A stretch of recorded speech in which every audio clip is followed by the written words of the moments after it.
जळगाव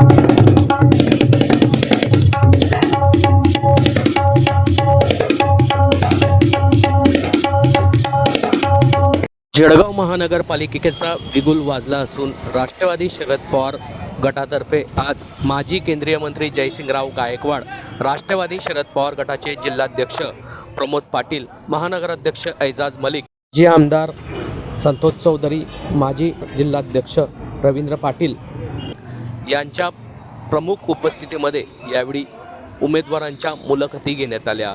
राष्ट्रवादी शरद पवार गट 75 जागा या स्वबळावर लढणार असून यावेळी उद्धव ठाकरे गटासोबत यावेळी बोलणी चालू असताना हव्या तितक्या जागा न मिळाल्यामुळे राष्ट्रवादी शरद पवार गट नाराज असल्याकारणाने बैठकीतून राष्ट्रवादी शरद पवार गटाचे पदाधिकारी यावेळी निघून गेले होते।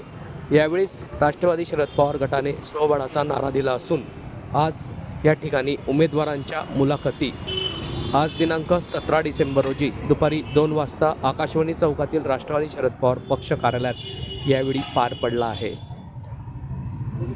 मात्र यावेळी राष्ट्रवादी शरद पवार गट व उद्धव ठाकरे गटामध्ये जागा वाटपावरून मिठाचा खडा हा पडलेला आहे।